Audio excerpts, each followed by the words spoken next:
you saw that report. No, do we have a second gunman finally after all these years? This is the third gunman.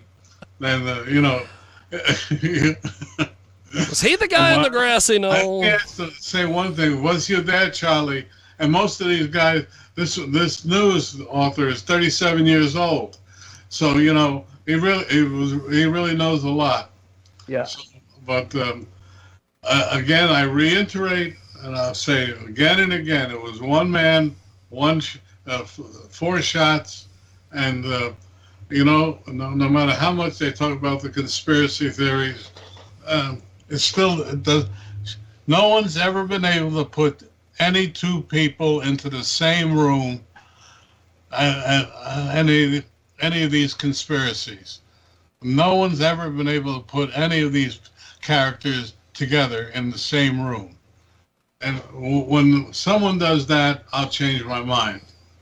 But I got this new book, and I'm having trouble reading it, but I have to read it, find out what I don't know.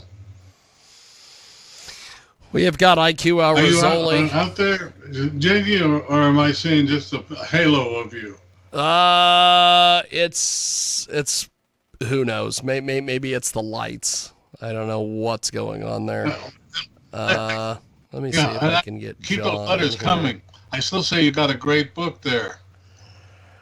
Yeah, IQ. I was reading some of your stuff the other day. You've got quite the book here. No, I'm not being facetious. I read the thing. I read it every day when you come through. It's really insightful. IQ, are you still with us? Yes. I am with you. Can you hear me? What? You've got a book, my friend. I've got 3 books. Well, I know, but I mean all the stuff that you've been Very writing heavy. about the Middle East is just everything you've been writing. I think it needs to be a book. I agree with Don. Definitely. I will make them into a book. The trouble is, like the previous guy who was here, my books I had to publish them myself because nobody would touch them. Nobody in the whole of Europe was willing to touch them. And I'm not about yesterday. That was 14 years ago. Nobody wanted to touch them. So I have to self-publish. Yeah. And I don't have anybody to help me. I mean, to promote it. That's it. What can I tell you? Jiggy, I'll be right back. I'm not going away. I just want to go get my hearing aid. Not okay? a problem. Not a problem. Me and IQ will do as they say in the Anyway, James, in the radio industry. We will vamp. Anybody, only you at the moment. I'm coming to the States this weekend. No, next week for 10 days. You're going to be in the United States for 10 days. Yes. I'm going to grace the United States of America with my presence for 10 days. Well, if you come anywhere near Kansas, let me know. I won't be able to be on the show. If you come anywhere near Kansas, let me know. We should next year, IQ. You should plan to come to the United States in April, and you should try to come to Chicago because I will be in Chicago. In fact, Chicago. It's full of Muslims. Even better. I don't know. Hello. You froze. I can't hear you anymore. We passed on the way to New Jersey. Hello? We passed several mosques. And I was just taken aback. You're cutting out. Let me see here. Problem with Skype again. Yes. It's trouble with the internet. That's the real problem. The real problem is trouble with the internet. But I'm doing too much crap at once. I think that's what's going on. But we've got Don Mazzella, IQ Al Rassoli, with us today. And on the way to New Jersey, I passed several mosques just on the highway, on the way there. Those things are everywhere. It kind of was a little. It kind of was a little intimidating.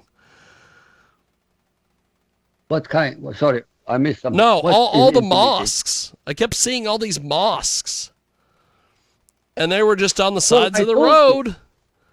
It's full. There are more mosques than there are churches. Yes. In England, it's the same. In Europe, it's the same. Christians don't go to church. Muslims go. Sorry, Muslims go to mosque. Yeah, Muslims go 8 times a day. Five. Don't exaggerate.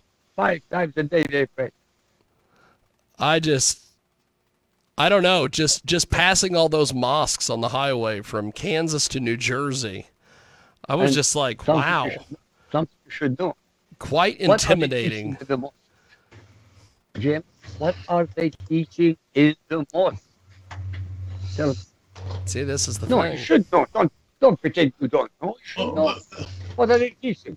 What do they teach in church? The Gospel, the New Testament. What do they teach in mosque? Quran. What does Quran teach them? To hate you, American. Yeah. Well, Thank you. according to this, what the hell is his name? Dr. Imam. Yeah. Nuruddin? It will be Nuruddin? very interesting on Tuesday.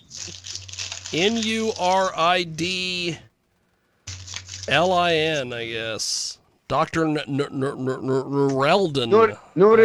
Nuruddin. He has a book. Of course he does. That's why he gets on this show. Dr. Alan Nuruddin. He is a veterinarian, and he is also according to him, he is a practicing Muslim. He is he's got a health book, and next week, next Tuesday, we're going to it's going to be me and him and IQ, and we're going to be talking about apparently the Quran and the Muslim religion. And he was it was so funny because when I interviewed the guy originally, I said, hey, I noticed you are a practicing Muslim. And he goes, yes. And I said, well, why are you a practicing Muslim? And he starts telling me about all the peaceful things and how it's such a great religion and it's this and that. And he's read the Quran from front to back and back to front. And I said, would you be open to doing a debate with someone? And he goes, oh, yeah, I would love to debate the Muslim religion. And so I said, well, would you debate IQ Al Rassoli? And I figured I would never hear anything more out of the guy. I figured he would look you up.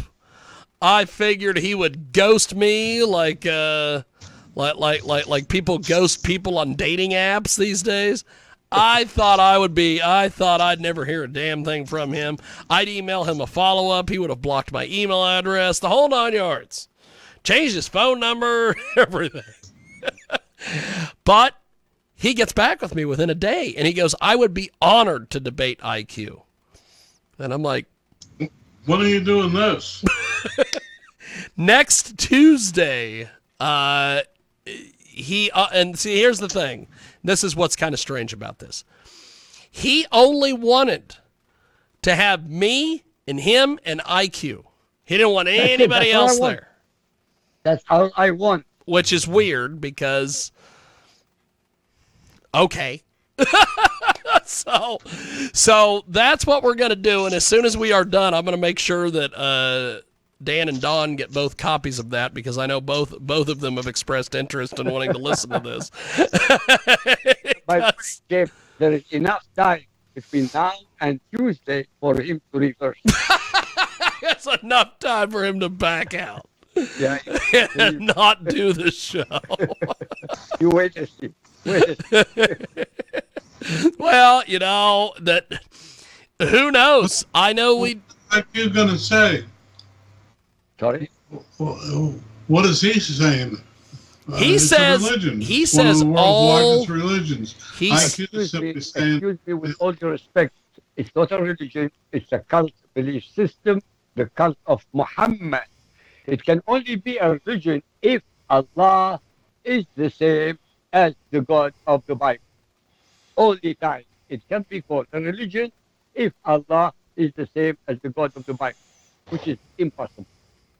Thank you. Well, I he already understood my says case. he says that he's read the Quran back to front, front to back, and that it is the most peaceful religion ever, and all these things. But IQ, are you saying, is he saying that it's a religion of peace and you're saying it's a religion of war? That to me would be what the First question. of all, I never called Islam a religion. It's not a religion because Allah is not God. So how can it be a religion? Tell me, please. They follow Muhammad. They emulate Muhammad. They do everything that Muhammad did. This is their prime example. He was the most perfect human being that ever walked the earth. Superior to Jesus, superior to Moses, and superior to Abraham. So what do you want? Tell me. If this is not narcissism and this is not cultism, what is cultism? I wish I Back was to Jerry. fly on the wall for that conversation. I destroy my enemies with logic, not with guns, not with bullets, with pure logic. I destroy anybody. And this not, I'm not boasting, it's a fact. You wait and see on Tuesday. I'm going to ask him one question and one question only. Only one to start. That's it. No matter how he answers it, he said yes. James, remember that. I said, no matter how he answers the first question, he's gone.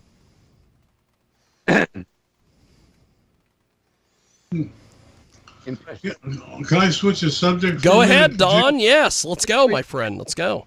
No, I don't know about you, but I'm having trouble booking guests lately. Are you having the same problem? Yes, Yeah, I'm getting. Usually I'm backed up for a week, I get but odd. it's, week to week. It Yes. seems to me that something's going on in the publishing industry.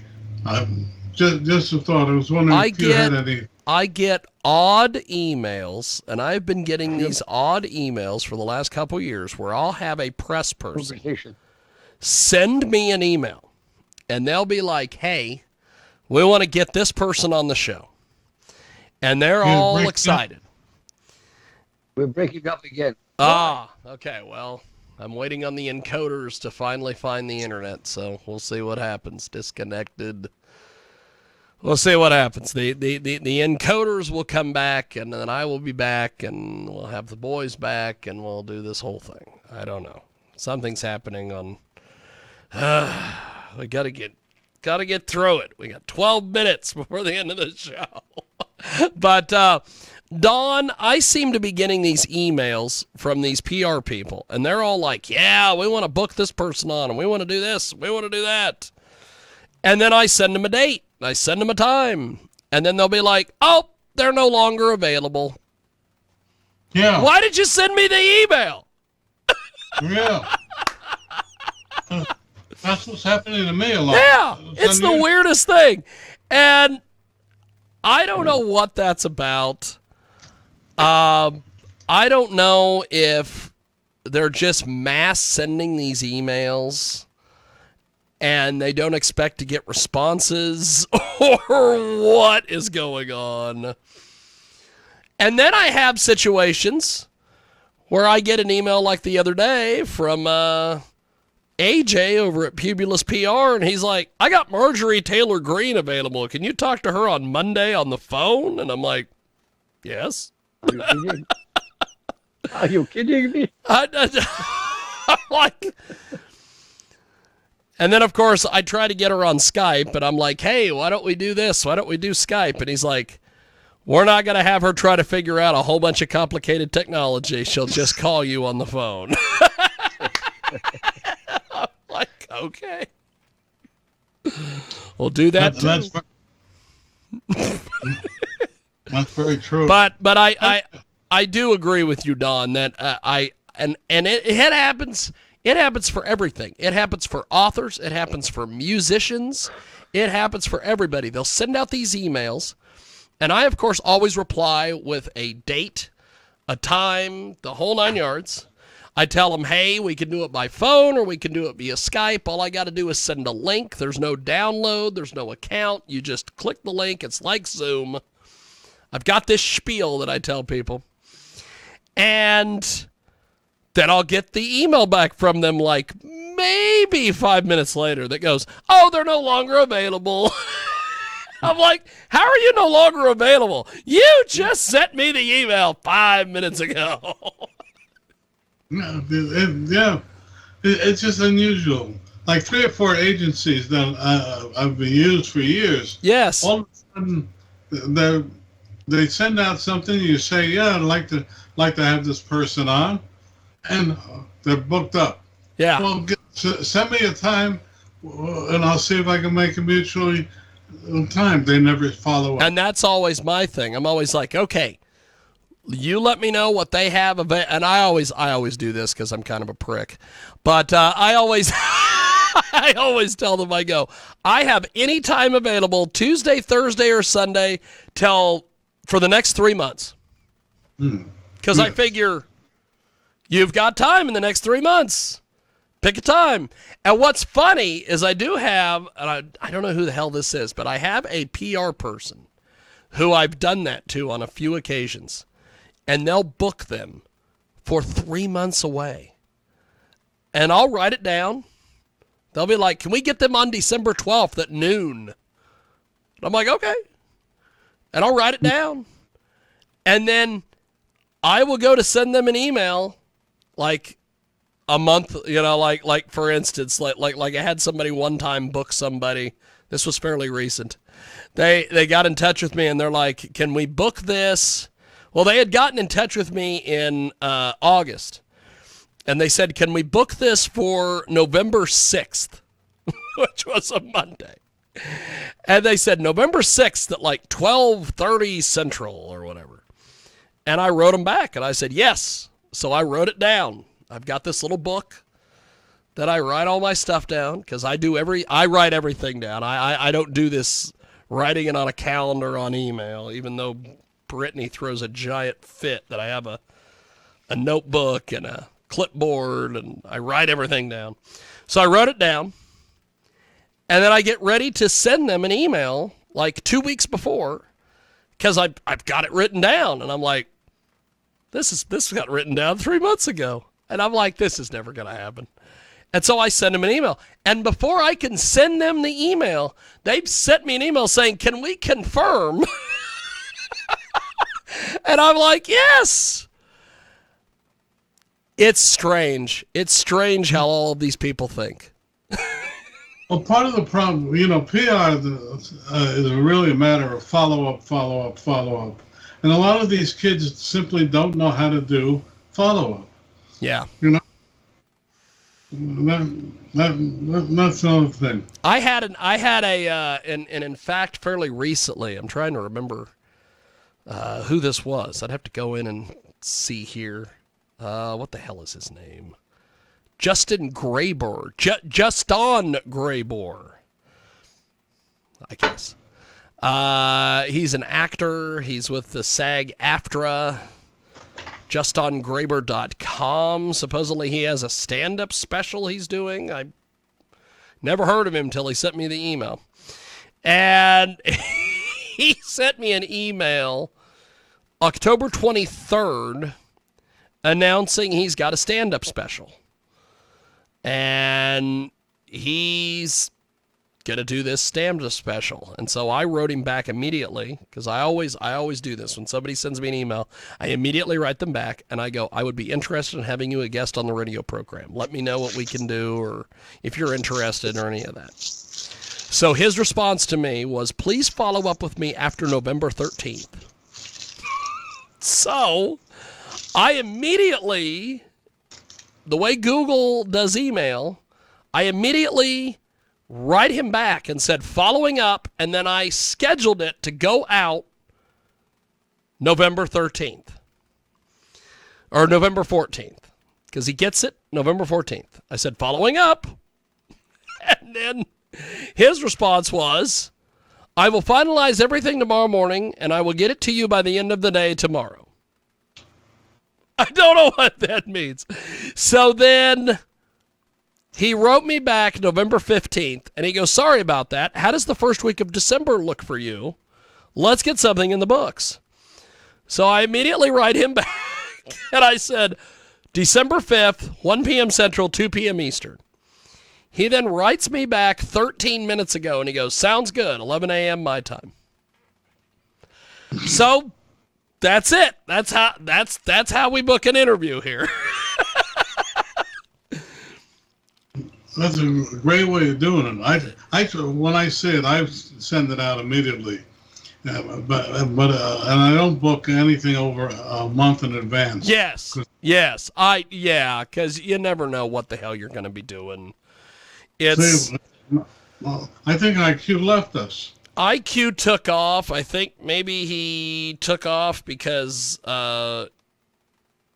maybe he thought we weren't hearing him, or maybe he had to reboot the computer. I don't know. But yeah, that's usually how I do things, and usually what I do is I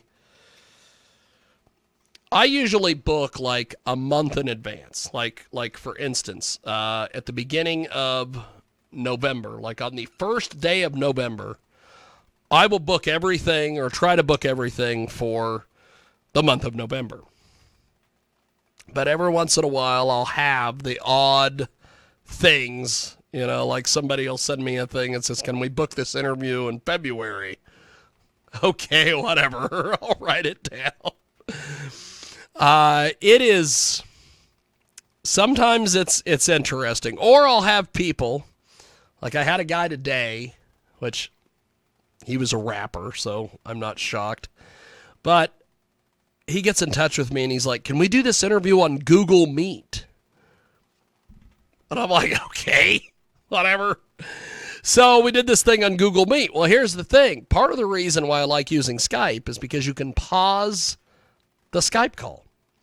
Yeah. And the way that the audio is set up on the broadcast computer and the production computer here is if I'm interviewing a rapper and I go to play his song, if I keep him on the line, he's going to be able to talk. He's going to be able to do all sorts of things. And I can mute myself and I can mute him. But if I mute him, I can't unmute him for whatever reason. And he has to hang up and call back, or I have to hang him up and call him back. So I'm just like, here's what we're going to do. We're going to put you on hold. I'm going to play your song. Then we're going to come back to you. And a lot of times, they don't have an issue with that. I put them on hold. We play the song. I go back to them. It's not a big deal. But, yeah, you can't do that on Google Meet. So I went to go play a song, and I had to end the call. Well, then it wouldn't let me rejoin the call. So then I tried to call him on the phone, and he wouldn't pick up. So then finally I played his other song, and then he called me back before his third song. It's the little behind the scenes of all the nonsense that me and people like Don go through to bring you these radio programs. Although I will have to say, and I'm not trying to put Don over, because I would never try to put Don over, but I will have to say, I have watched a few of your YouTube shows, your small business shows. Those are nicely done. You put a lot of time and effort into that stuff. We tried to. We tried to.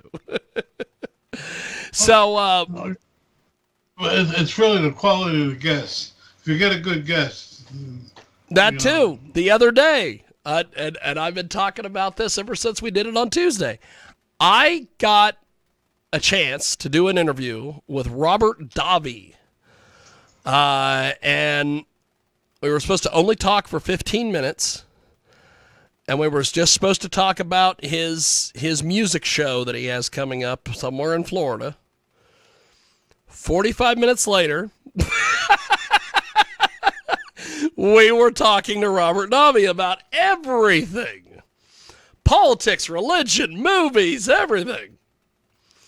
And I just kind of went with it because I'm like, I'm not cutting off Robert Davi. I'll wait on Robert Davi to say, okay, I got to go. Or, okay, this has been fun. Or whatever. I interviewed, what the hell was it? Who the hell was it? I interviewed somebody one time at an opera house. And I was told by the tour manager that me and Ross were only allowed to interview this guy for 15 minutes. And 25 minutes later, the tour manager comes in there and looks at Ross. And I was standing behind the camera, and he's looking at me, and he's hitting his watch. And I said, I'm not cutting him off. If you want to cut him off, you go right on ahead. You want to cut off one of the, I think it was one of the Oak Ridge Boys or somebody. I'm like, you want to cut off one of the Oak Ridge Boys, you be my guest. I don't have that big of balls to tell him, hey, we got to go, brother. I'm not cutting him off. And then there's certain situations where there is a chick, her name is Otep. She is a heavy metal chick, and she is famous for doing all sorts of, she's just crazy. She's a lovely young woman, but she's just crazy.